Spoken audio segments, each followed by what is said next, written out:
Filipenses, capítulo de número 3, a partir do verso 20.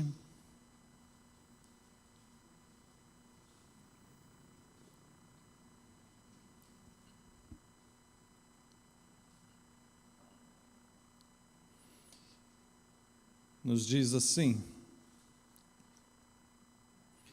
pois a nossa pátria está nos céus, de onde também aguardamos o Salvador, o Senhor Jesus Cristo, o qual transformará o nosso corpo de humilhação para ser igual ao corpo da sua glória, segundo a eficácia do poder que ele tem de até subordinar a si todas as coisas. Portanto, meus irmãos amados e muito saudosos, minha alegria e coroa, sim, amados, permanecei deste modo, firmes no Senhor. Amém. Queridos, nós estamos celebrando o Natal e nos 2 domingos anteriores eu preguei a respeito da profecia, da vinda do Cristo, do Messias, do nascimento de Jesus e dele como sendo o Senhor. E agora o Senhor me conduziu a esse texto aqui, porque saber que é Natal, saber que Jesus nasceu, a maioria das pessoas sabem. Não vou dizer todas, mas a grande maioria sabe, já ouviram falar a respeito de Jesus. Mas a questão é, o que fazemos a respeito disso? O que fazer com esse conhecimento que temos de Jesus? Que resposta as pessoas têm dado a respeito de Jesus? O Natal, para muitos, é apenas uma data de festa, um feriado a mais no calendário. Mas para nós que estamos aqui, não.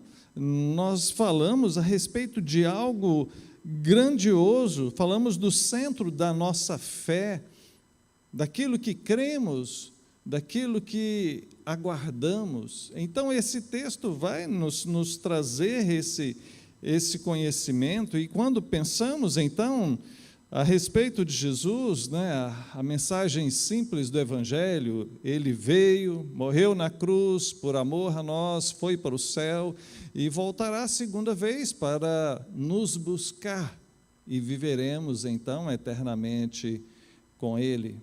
Então, se você puder me acompanhar no nosso texto de hoje, observe que o verso de número 20 diz que a nossa pátria está nos céus. E quando fala sobre pátria, fala do lugar que vivemos, fala da nossa terra natal, fala do lugar onde habitamos, e fala então dos nossos conterrâneos, aqueles que pertencem à nossa família maior. É interessante esses laços, Nós temos uma família nuclear, pai, mãe, filhos. Se abre um pouco mais para os demais familiares, aí pega irmãos, tios, primos, se abre um pouco mais, porque vamos até os nossos antepassados, aí tem o primo tal, vai adiantando, e nós criamos outros laços, porque temos então algo em comum na cidade em que moramos, no bairro em que vivemos, no lugar onde trabalhamos, na igreja onde congregamos, no estado onde a gente vive, no país.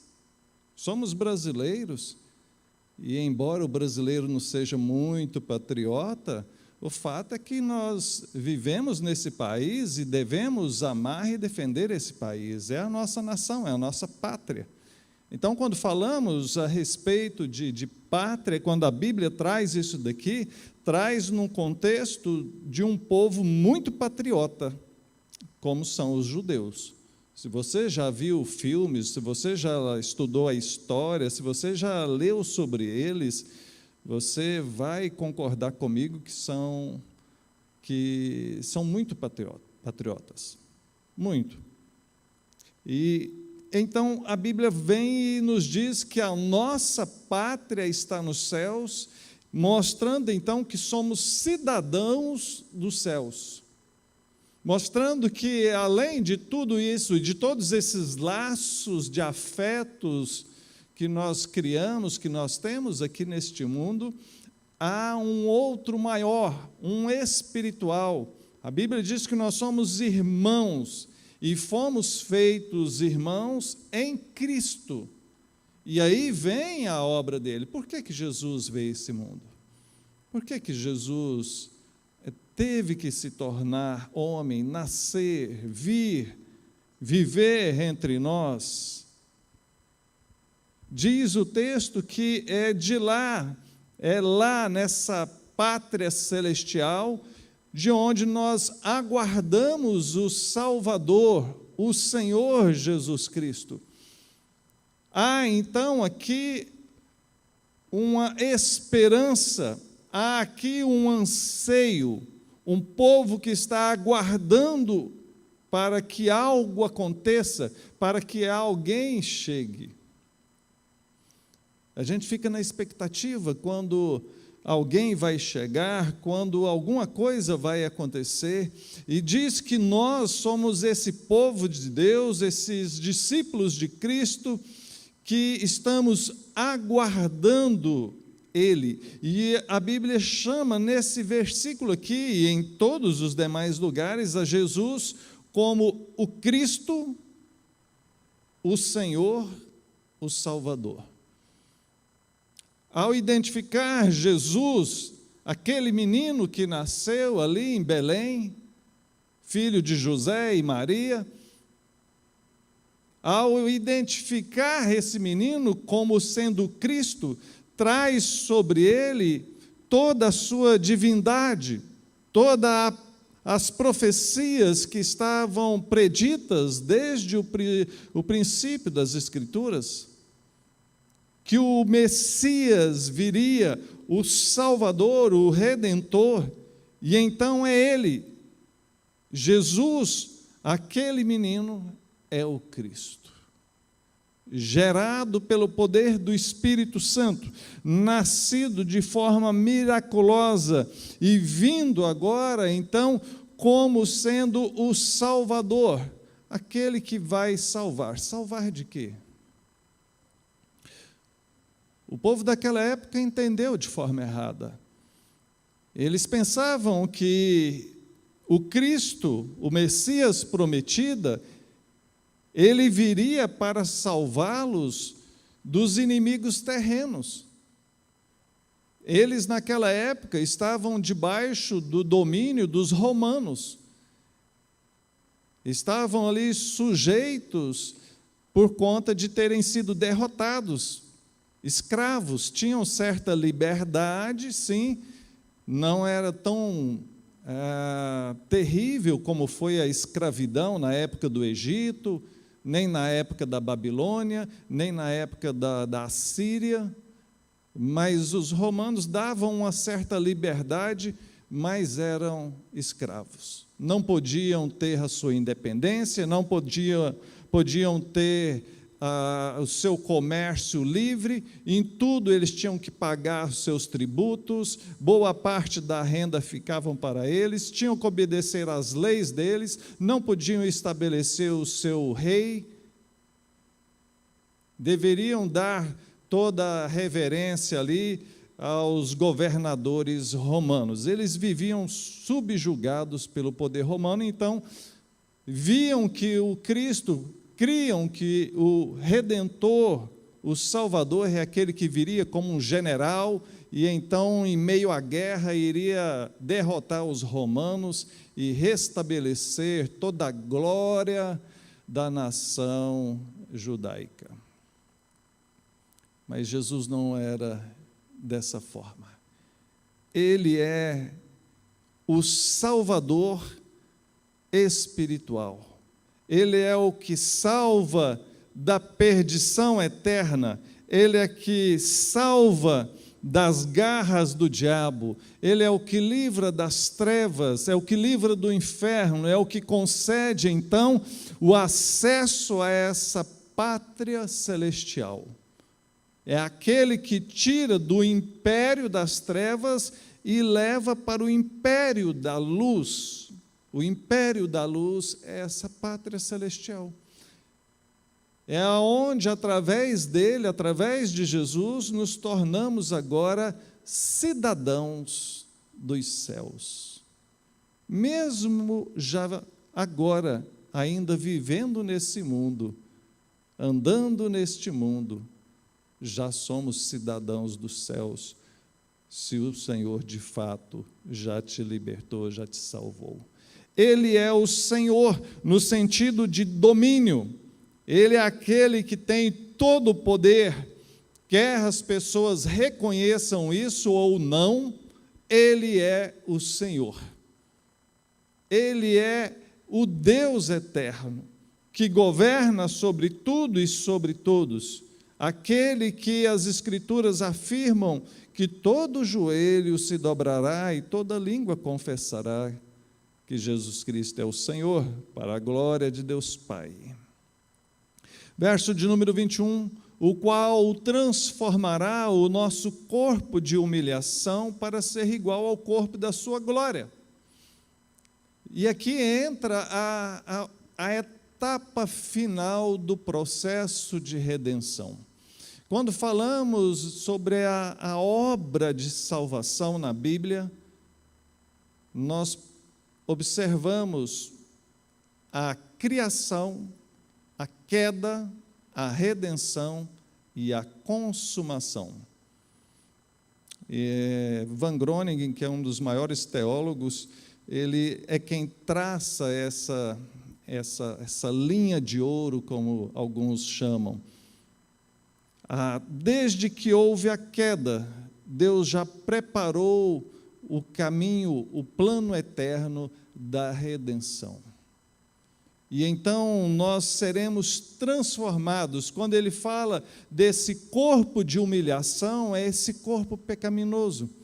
E corpo não pensa apenas no corpo, mas no sentido da nossa existência, da nossa vida.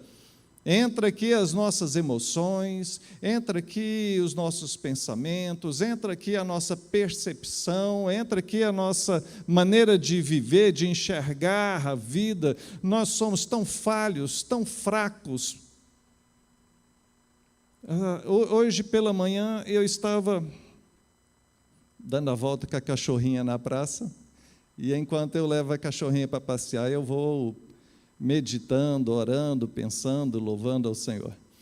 E eu pensando ali, cantando e pensando, poxa, mas Deus é muito misericordioso, porque todos nós, toda a raça humana é tão pecadora, o mundo está tão terrível, parece que estamos vivendo aquela época de Sodoma e Gomorra,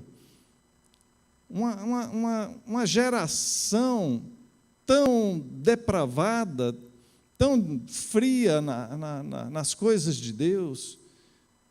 Deus é muito misericordioso. Acho que se fosse eu no lugar de Deus, eu já teria lançado uns raios lá de cima e destruído.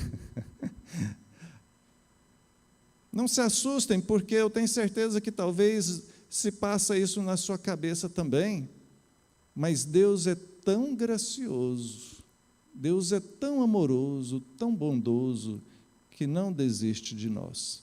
E sabe por que Ele não desiste de nós? Porque Ele já traçou todo esse plano para nos resgatar definitivamente para Ele, para nos levar para essa pátria celestial.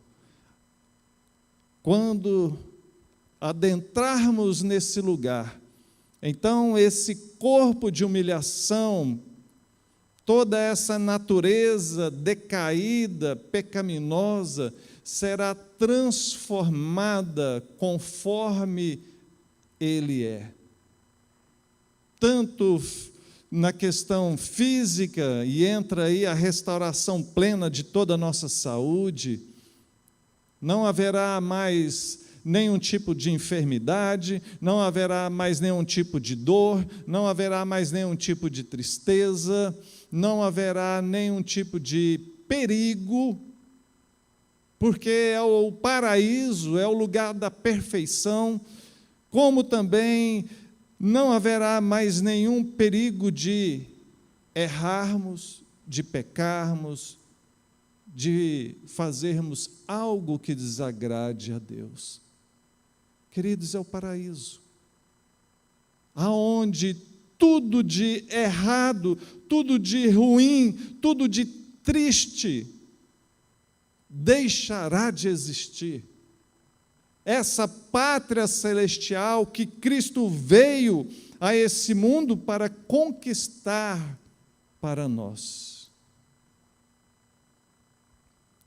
o qual transformará o nosso corpo de humilhação para ser igual ao corpo da sua glória, segundo a eficácia do poder que Ele tem, de até subordinar a si todas as coisas. Tudo foi subordinado a Cristo. Ele é o Senhor Todo-Poderoso, e não há nenhum outro poder que possa competir, que possa se equiparar ao poder dele. Às vezes as pessoas questionam, mas por que tem tanta coisa ruim nesse mundo? Se Deus existe, por que Ele não acaba com tudo isso? Ele vai acabar, no tempo dele, na hora dele. É Ele quem decide, não somos nós. Não somos nós. E não pense você, e ai de quem pensar que faria melhor do que Deus. Às vezes, quando alguém começa a questionar, por que Deus não faz isso? No fundo, ela está querendo dizer assim, se fosse eu no lugar de Deus, eu faria melhor. Eu já tinha acabado. Não. Quem somos nós para afrontar ao Senhor? Ele sabe todas as coisas. E Ele tem o domínio sobre tudo, todo o poder, tudo está subordinado a Ele, e nada fugiu desse plano dEle. Tudo faz parte desse plano redentivo que o Senhor estabeleceu. Tudo está se cumprindo, irmãos. Tudo está se cumprindo. Lembre-se das palavras de Jesus. É necessário que venha o escândalo. Nos últimos tempos haverá sofrimento e tribulação. Tudo vai se cumprir conforme o Senhor falou. Capítulo 4, verso de número 1. Portanto, meus irmãos, e aqui entra a palavra de um pastor, Apóstolo Paulo, agora dando vazão a todo o seu carinho, a toda a sua emoção, e Deus permitiu que essas palavras ficassem registradas para a nossa edificação. Portanto, meus irmãos, amados e muito saudosos, minha alegria e coroa, sim, amados, permanecei deste modo firmes no Senhor. Eu acho muito bonito a forma com que ele fala, e não apenas ele, mas os outros autores. João, nós observamos a forma tão carinhosa que João escreve, Você vai ler 1 João, por exemplo, filhinhos. É muito bonito a forma carinhosa como ele escreve, e se vendo ali como parte desse povo, chamando de irmãos, e nós somos os irmãos, e eu me sinto aqui inspirado a falar para vocês, vamos valorizar a nossa comunhão, o fato de sermos irmãos em Cristo. No convívio da igreja, nós criamos amizades profundas, nós criamos carinho, nós pegamos amor uns pelos outros, nós passamos a desenvolver esse amor fraternal. E chegando ao fim desse ano, eu compartilho do meu coração, estava compartilhando com o Pedrão, ali antes de iniciar o culto, tenho conversado com alguns pastores. Essa situação da pandemia mexe conosco que somos pastores, porque às vezes a gente tem a sensação que está perdendo a igreja, porque a gente não vê todo mundo, nós não estamos podendo fazer muitas coisas na igreja, os nossos eventos, e difícil ficar encontrando, às vezes a gente fica receoso por conta da questão do contágio, sabe, não é questão de falta de fé. Eu creio totalmente no Senhor e na proteção do Senhor, e creio totalmente que todos os nossos dias estão contados e determinados, e que vamos morrer na hora certa, na hora de Deus. Mas como eu falei lá no início dessa pandemia, eu não quero servir de perigo para levar esse vírus para ninguém. Então a gente toma os devidos cuidados, e devemos tomar sim, não podemos brincar com isso. Mas como estou sentindo falta dos irmãos, como estou sentindo falta da igreja, né? Você que está em casa assistindo, estou sentindo sua falta. Sabe, queridos, e é isso que às vezes está transparecendo aqui nesse capítulo 4, verso 1, meus irmãos, amados, saudosos, vocês são minha alegria, vocês são a minha coroa, ou seja, a minha recompensa, sim, vocês são amados, então, permanecei firmes no Senhor.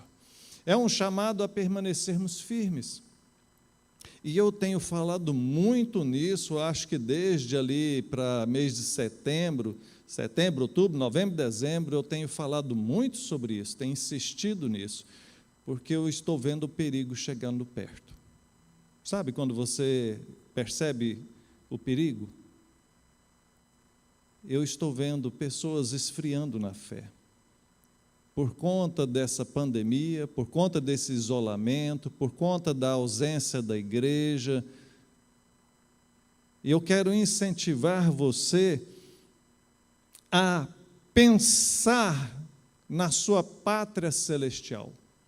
Quero incentivar você, nesta época de Natal, a buscar essa profunda comunhão com o Senhor Jesus, a renovar a sua fé, a voltar ao primeiro amor, a poder voltar a ler a Bíblia com intensidade, com alegria, a ter momentos mais profundos, mais preciosos de oração, a se envolver mais ativamente com as coisas da igreja. E eu tenho orado e espero muito no Senhor que essa pandemia regrida e nós possamos fazer mais coisas na igreja. Para o bem de todos nós, para o bem dos nossos irmãos em Cristo, que isso possa se tornar uma realidade. Então, permaneçam firmes, queridos.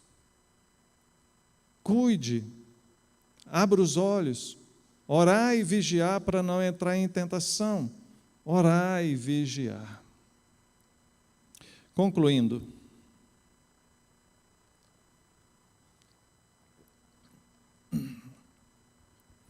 Natal fala a respeito do nascimento do Salvador. O Senhor veio com o propósito de salvar. É esse o objetivo do Natal. Precisamos sempre relembrar, enfatizar que o propósito é a salvação. Então, viva essa salvação. Se você já tem certeza da sua salvação? Glória a Deus, que bom. Lute por isso, para ter uma vida santa. Se você ainda tem dúvida, o que é que falta para você tomar a firme decisão de ter a Jesus como seu Senhor e Salvador? Decida-se. Estava conversando ontem à noite e hoje pela manhã com uma pessoa que está desviado na fé e vendo a angústia daquela pessoa e eu apontando o caminho é Jesus. Volte-se para Jesus. Então, falar de Natal é falar do Salvador. E o Salvador não é apenas aquele que veio para salvar, ele é o Senhor. E pensar no senhorio de Jesus é pensar que é Ele quem manda, é Ele quem determina, é Ele quem decide. Não somos nós. Não é apenas querer o Salvador, Ele é também o Senhor. Então, ao ser salvo, ao passar a se tornar um discípulo de Jesus, você admite o governo, o senhorio dele sobre a sua vida. E como tal, você precisa agora obedecê-lo. E então, se ele fala que os discípulos dele devem fazer de tal e tal forma, nós precisamos obedecer. Porque seria muito estranho pensar, não, eu quero só a salvação de Jesus, mas eu não vou obedecer isso aqui, não. Não. Os discípulos de Jesus são aqueles que foram salvos e que agora andam com Ele, obedecem a Ele. A marca do discípulo de Jesus é a obediência. Ele mesmo falou sobre isso. Pelo fruto se conhece a árvore. A árvore boa produz fruto bom. A árvore má produz um fruto mau. Então se conhece os verdadeiros discípulos de Jesus pelo testemunho, pela vida, por aquilo que eles estão produzindo.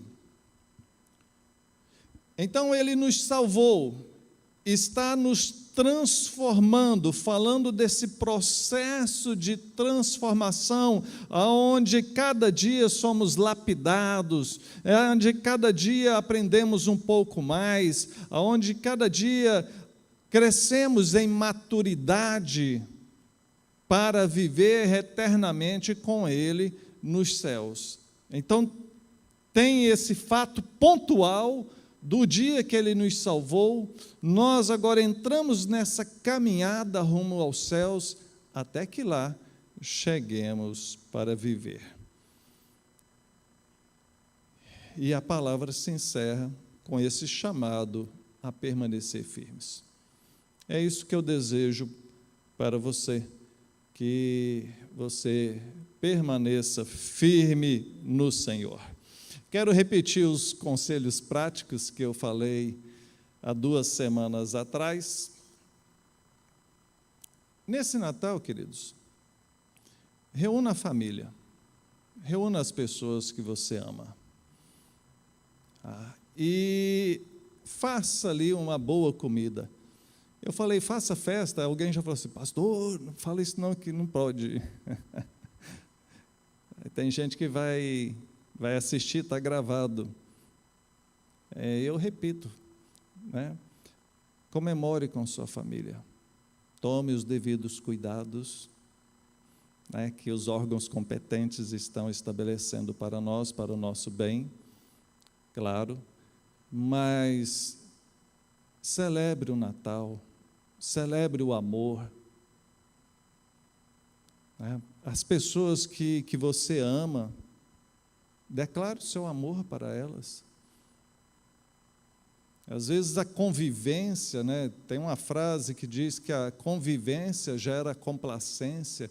Às vezes a gente começa a passar batido em tantas coisas dentro de casa. Depois que perder, depois que acabar, depois que passar, não adianta, queridos.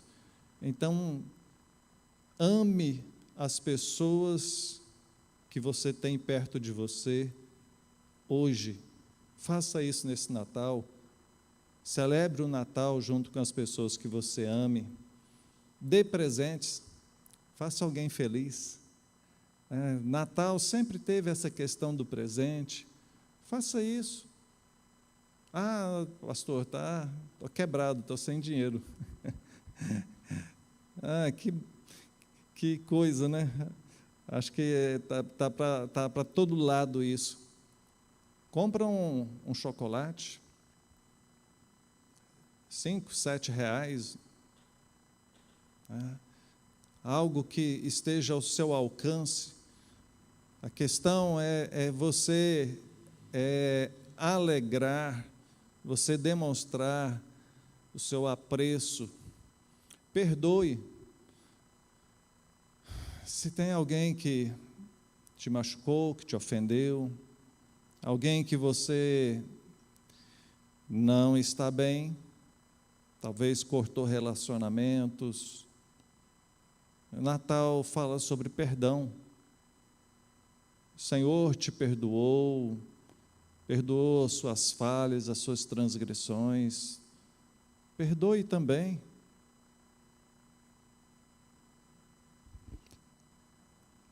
Cinco, tenha fé e esperança.